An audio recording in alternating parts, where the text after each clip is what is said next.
પાટણ અને ખાસ કરી અને પાટણનું ઝીલિયા ફાર્મ હાઉસ હાલ ચર્ચામાં આવ્યું છે, અને ચર્ચામાં એટલા માટે આવ્યું છે કારણ કે ફાર્મ હાઉસ ઉપર અસામાજિક તત્વો દ્વારા હુમલો કરવામાં આવ્યો.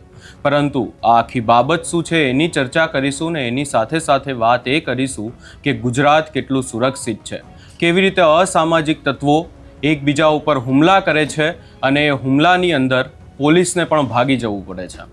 શું છે સમગ્ર મામલો એની વિગતે ચર્ચા કરીએ. નમસ્કાર, હું છું ઉજ્જવલ અને આપ જોઈ રહ્યા છો નિર્ભય ન્યૂઝ. આપણે અવારનવાર એવા કિસ્સાઓ તો સાંભળીએ છીએ કે જ્યાં અસામાજિક તત્વો બેફામ બની જાય છે, હુમલાઓ કરવામાં આવે છે, પરંતુ ખરેખર એક એવી ઘટના સામે આવી છે પાટણમાંથી કે જે ઘટના અનેક સવાલો ઊભા કરે છે અને સવાલો પોલીસની સામે પણ ઊભા કરે છે અને પોલીસની સામે સવાલો એ પણ ઊભા કરે છે કે ગુંડા તત્વો, અસામાજિક તત્વો કેટલા બેફામ બની ગયા છે ગુજરાતમાં. વાત કરવી છે પાટણના ભાવેશ દેસાઈની. ભાવેશ દેસાઈ આમ તો અસામાજિક તત્વ કહેવામાં આવે છે અને ભાવેશ દેસાઈ ઉપર અનેક ગુનાઓ પણ નોંધાયેલા છે.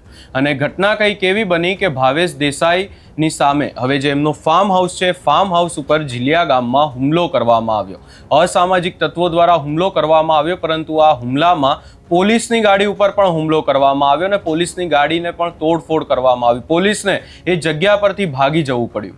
હવે વાત એવી પણ સામે આવી રહી છે અને અમારા સૂત્રો તરફથી માહિતી મળી રહી છે કે ભાવેશ દેસાઈ છે, એ ભાવેશ દેસાઈ એક દિવસ જઈ રહ્યા હતા અને એમને એવું લાગ્યું કે એમને જેની સાથે અદાવત છે એ વ્યક્તિ એ ગાડીમાં છે અને એટલા માટે એમણે ગાડી ઉપર હુમલો કર્યો. પરંતુ ભાવેશ દેસાઈને ખબર ન હતી કે એમણે જેની ઉપર હુમલો કર્યો છે એ સામેવાળો વ્યક્તિ પણ એટલો જ માથા ભારે છે.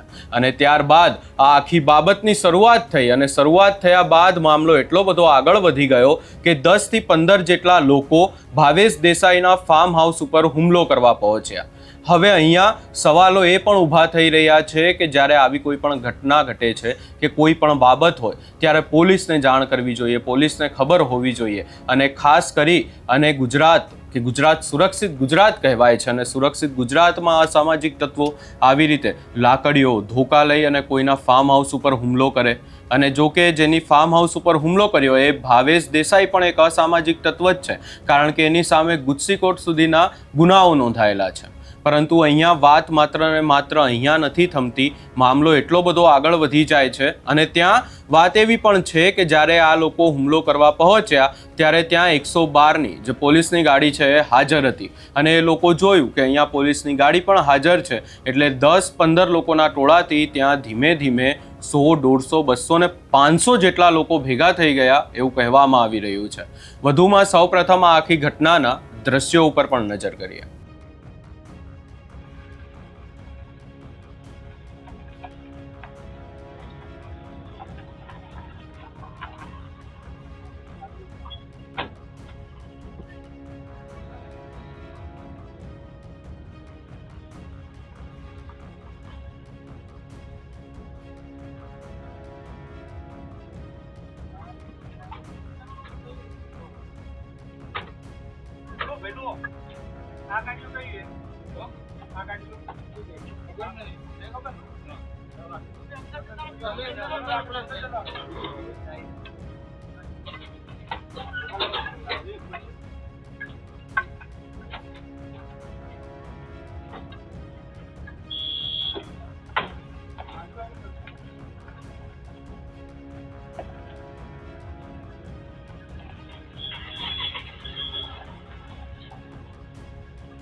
હવે વાત કરવી છે પોલીસની. પોલીસની 112ની ગાડી એ જગ્યા ઉપર હાજર હતી, છતાં અસામાજિક તત્વો દ્વારા હુમલો કરવામાં આવ્યો અને એની સાથે સાથે આટલા બધા લોકો ત્યાં પહોંચ્યા, પોલીસની ગાડી પણ તોડી દેવામાં આવી અને વાત એટલા સુધી આવી ગઈ કે પોલીસે પોતાનો જીવ બચાવી અને એ જગ્યા પરથી ભાગવું પડ્યું. આ આખી ઘટના એટલા માટે પણ ક્યાંક ને ક્યાંક વિચારવા માટે આપણને મજબૂર કરે છે કે જો આવા અસામાજિક તત્વો હુમલો કરે અને પોલીસને પણ ભાગવું પડે તો પછી સામાન્ય વ્યક્તિ આવી ઘટનાઓમાં શું કરી શકે છે. અને એનાથી પણ વિશેષ વાત એવી પણ સામે આવી રહી છે કે આખી ઘટનામાં પોલીસ કશું પણ બોલવા માટે તૈયાર નથી. ફરિયાદ નોંધાવવામાં આવી છે, 3 જેટલા શખ્સોની સામે ફરિયાદ નોંધવામાં આવી છે એવું કહેવામાં આવી રહ્યું છે, પરંતુ ત્યાં જો આટલા બધા લોકો હતા તો પછી માત્ર પોલીસના ચોપડે 3 લોકોનું જ નામ ચડશે? શું માત્ર પોલીસને 3 લોકો વિશે જ ખબર છે? એવા પણ અનેક સવાલો ઊભા થઈ રહ્યા છે. અને આખી ઘટનાને લઈ અને જે પાટણના જે ડીવાયએસપી છે કે પછી કોઈ પણ પોલીસ અધિકારી કોઈ પણ પ્રકારે નિવેદન આપવા માટે હાલ તૈયાર નથી.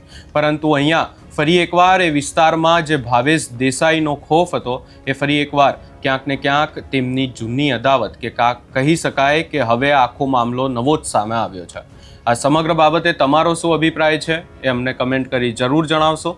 અમારી ચેનલ નિર્ભય ન્યૂઝને લાઇક, શેર, સબસ્ક્રાઇબ કરવાનું ભૂલશો નહીં.